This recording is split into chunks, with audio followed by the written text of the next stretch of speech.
જેણે સુખી થવું હોય એણે પોતાની વાસના છોડવી. વાસના માણસને દુઃખી કરનારી છે. કોઈને ધનમાં વાસના, કોઈને કોઈ પર સ્ત્રીમાં વાસના, કોઈને પર પુરુષમાં વાસના જાગી, આસક્તિ જાગી, એ પણ એક બહુ મોટું દુઃખનું કારણ છે. ઉપરના બધા ગ્રહો શનિ ને મંગળ ને બુધ ને નડે ને ભાઈ, એનાથી 1000 ગણા કામ, ક્રોધ, લોભ, માન, ઈર્ષ્યા, રાગ, દ્વેષ આ ગ્રહો પણ માણાને નડે છે. હા, બહુ નડે છે આ ગ્રહો. એટલે યયાતિના જીવનમાંથી આપણે શીખવું કે બને ત્યાં સુધી પર પુરુષ કે પર સ્ત્રીનો પ્રસંગ ન પાડવો. અરે એક ભાઈ હતા ને, તેમ બાજુમાં રહેતા હતા, તે એને બાજુવાળાના પત્ની સાથે પ્રીતિ થઈ ગયેલી. તે એ પત્ની એની અગાશી ઉપર આવે, આવડવા અહીંથી અગાશી ઉપર જાય, ત્યાં જઈને માળા બે જણા વાતું કરે. તે ઘણો સમય આવી રીતે ચાલ્યું બે જણાને. તે એક દિવસ એની આ ભાઈની પત્નીને એમ થયું કે આ માળો વારે વારે મારા પતિ શું કરવા અગાશી ઉપર જતા હશે. એટલે એને પૂછ્યું કે તમે વારે વારે અગાશીમાં કેમ જાઓ છો? તો કે ચકલીને ચણી નાખવા જાઉં છું. ચકલીને ચણી નાખવા જાઉં છું. એટલે પછી તો ભાઈ પાપ તો પીપળે ચડીને પોકારે. હા, એટલે એક દિવસ એની પત્નીને ખબર પડી ગઈ કે આવડા અને બાજુવાળાની અરે પ્રીતિ થઈ ગઈ છે. અને એમાં બરોબર જન્માષ્ટમીનો દિવસ હતો, રજાનો દિવસ હતો. એટલે આવડો આ ભાઈ વારે વારે અગાશીમાં જઈને હેઠો આવે, અગાશીમાં જઈને હેઠો આવે. એટલે એની પત્નીએ એટલું કીધું કે તમે હવે બહુ ધક્કા ખાવમાં, જે ચકલીને ચણી નાખવા તમે જાઓ છો ને એ ચકલી આઠમ કરવા પિયર ગઈ છે. એ કે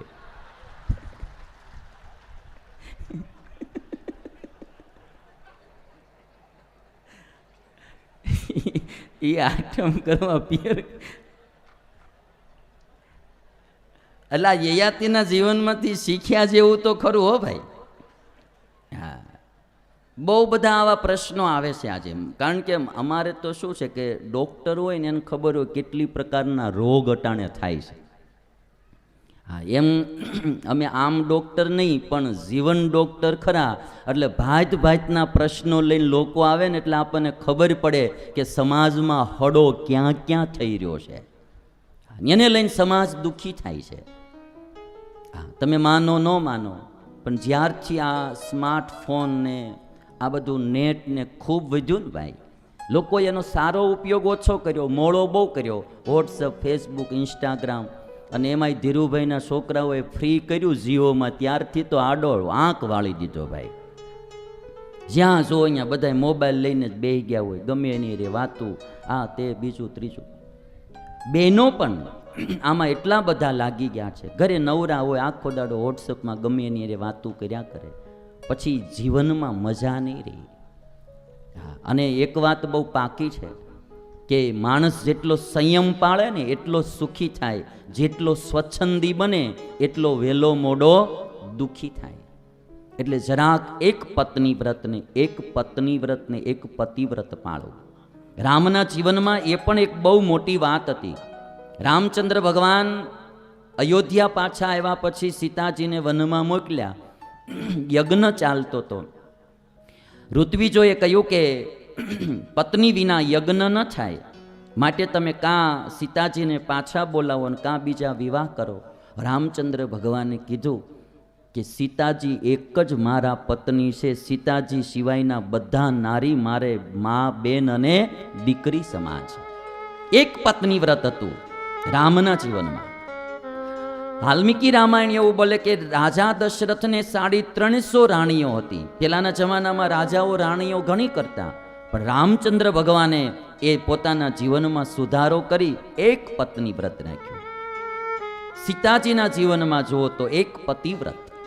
રાવણ ગમે એટલા પ્રલોભન આપે, અને આજકાલ બહેનો દીકરીઓને મારે કેવું છે કે આજે બધા અમુક છોકરાઓ એ રીતના હોય, તમને એકાદો મોબાઈલ લઈ દે, 2 વાર ખાવા પીવા લઈ જાય, હોટેલમાં ફરવા લઈ જાય, 2-4 વસ્તુ પદાર્થ લાવી દે, અને તમે એની ચીજો પદાર્થોમાં મોહ પામી જાઓ તો એ આર્ય નારીને શોભતી વાત નથી.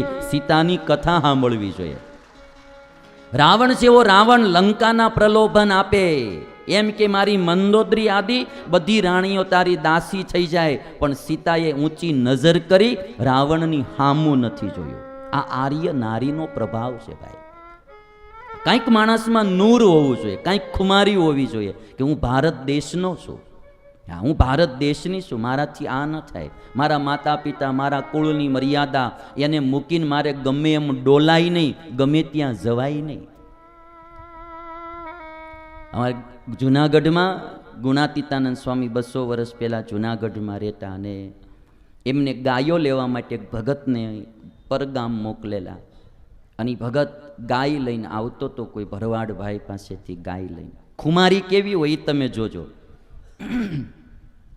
એટલે ગાય વેચાતી લીધી, લઈને જાતો હતો. ભગત જાતા હતા, પાદરથી બેનો પાણી ભરીને આવતી હતી, બધી ભરવાડણ બેનો. અને એમાં એક ભરવાડણ બેન જોઈ ગઈ કે આ તો અમારી જોકની, જોક કે અમારા વાડાની ગાય, અમારા જોકની ગાય. એટલે જઈને પૂછું ભાઈ આ ગાય તમે વેચાતી લીધી? તો કે હા. તો કે ઊભા રહેજો ઘડીક. એ ભરવાડણે બેડું માથે હતું એ લઈને હેઠું મૂક્યું, ગાય પાસે જઈને કાનમાં કંઈક કીધું. એટલે આ ભગતે પૂછ્યું કે બેન તમે ગાયને કાનમાં શું કીધું?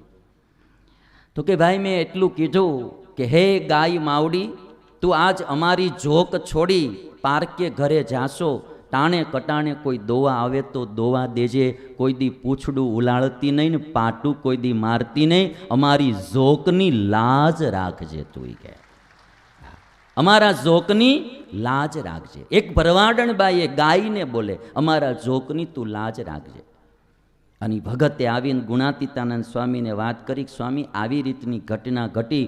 સ્વામીએ તરત સંતોને ભક્તોને બોલાવીને એમ કીધું કે જો એક ભરવાડણને પોતાના જોકનું આટલું ગર્વ હોય તો આપણે બધા સ્વામિનારાયણની જોકના છીએ, એ જોકની લાજ જાય એવું કામ ન કરતા કોઈ દિવસ.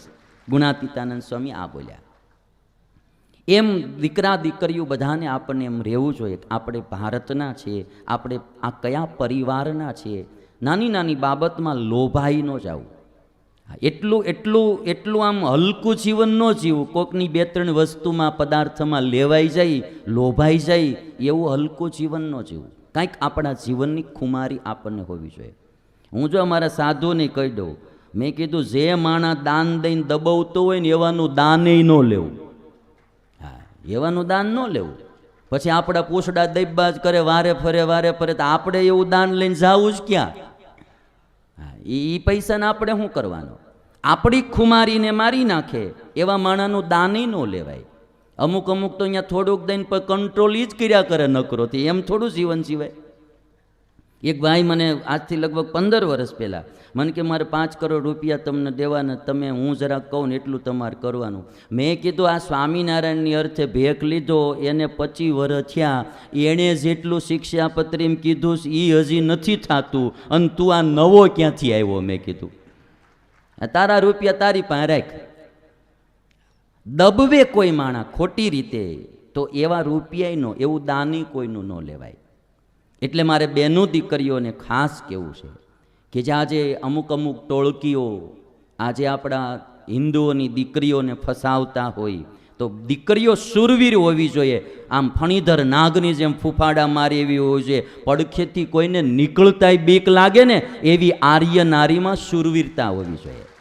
કોઈ વસ્તુ પદાર્થમાં લોભાવું નહીં, આપણી કુળની મર્યાદા છોડવી નહીં, આપણા દેશની સંસ્કૃતિ લાજે એવું કોઈ કામ ન કરવું. તમારા ગામડાઓમાં હજી બહુ સારું છે, પહેરવેશ આ છે તે છે. સ્વામિનારાયણ ભગવાને તો 200 વર્ષ પહેલાં શિક્ષાપત્રીમાં લખ્યું કે યસ્મિન પરિહિતે સ્યુર્દૃશ્યાન્યંગાની ચાત્મનઃ તદ્દુષ્યમ વસનમ નૈવ પરિધાર્યમ મદાશ્રિતેહિ. સ્વામિનારાયણ ભગવાન કે જે વસ્ત્ર પહેરતા પોતાના અંગ દેખાય એવું દુષ્ટ વસ્ત્ર અમારા આશ્રિતોએ ક્યારેય પહેરવું. 200 વર્ષ પહેલાં સ્વામિનારાયણ ભગવાને આ વાત, તેથી તો આવો જમાનો નહોતો, અગાઉથી એણે આ વાત લખેલી. અતિ ફીટ કપડાં, અતિ ટૂંકા કપડાં, અતિ આછા કપડાં, અતિ નિર્લજ થવું. આ નકરા પિક્ચરના એક્ટરને એક્ટ્રેસો જેમ નચાવે ને એમ વાંદરાની જેમ નાચવું નહીં, જરાક બુદ્ધિને વિવેક પણ રાખવો ભાઈ. હમણાં તો ક્રેઝ નીકળ્યો, માળા હાથે કરીને જીન્સ ફાડીને પહેરે લ્યો. હાલો ફેશન. હવે એ તો અમારા બાપ દાદા વખતની જૂની થઈ ગયેલી, એ બધા ફાટલા જ પહેરતા. એટલે આવું આવું ભાંજ ભાંજનું આવે અને લોકો હાવ ગાડડિયા પ્રવાહની જેમ જાય છે, ગાડડિયા પ્રવાહની જેમ. થોડુંક સજાગ બની અનુકરણ કરવું હોય ને ભાઈ તો સરદાર પટેલનું કરાય, મહાત્મા ગાંધીનું કરાય, કોઈ શુરવીર માણા થયા હોય એનું કરાય. નકરા આવા લબડેલા માણાના અનુકરણ ન હોય. અનુકરણ કરવું હોય તો કોઈ સ્વામી વિવેકાનંદનું કરો, કોઈ દેશભક્ત, કોઈ પ્રભુ ભક્ત, કોઈ સમાજસેવી માણા એનું અનુકરણ કરાય. જે વિકૃતિઓ ઉત્પન્ન કરતા હોય એવાનું અનુકરણ ન કરાય. આજ યુવા જનરેશન, યંગ જનરેશન, આપણે આમ એક રીતે ગૌરવ થાય કે ભારતમાં 60% લોકો યુવાન છે. પણ જો યુવાનો વ્યસનોમાં, ફેશનોમાં, આવી રીતના અનુકરણમાં ડૂબેલા રહે તો એ યુવાનોથી શું થાય? યુવાન થોડો સજાગ બને એટલા માટે મેં તમને આ થોડીક કથા યયાતિની સંભળાવી છે. હા, થોડું ઘણું હજી આમ સંબંધ થયો હોય ને ત્યાં તો મારો માતા પિતાના કંઈ ગણકારે જ નહીં. આવું હાવ યયાતિ જેવું ન થવું. હા, હજી તો ખાલી સંબંધ થયો હોય હો. ત્યાં અગાશીમાં ફોન લઈને વયો જાય તો મળો 2 કલાક હેઠો ન ઉતરે. આપણને એમ થાય કે હું વાતું કરતો હશે 2 કલાક. હા, મારી સ્કૂલમાં હું ક્રિકેટનો કેપ્ટન હતો. હાવ ખોટો હોય હો, માખણના પીંડા જ મારતો હોય. હા, અમે અહીંયા વિજય મેળવેલો, મેં એટલી સેન્ચુરી મારેલી, હાવ ખોટે ખોટું બધું. અને પછી પાછો વાતો કરતો કરતો એમ કે હે પ્રિય, હવે તો તું જલ્દી મારા જીવનમાં આવી જા, બાના હાથની ભાખરી ભાવતી નથી. આમ આમ કરે.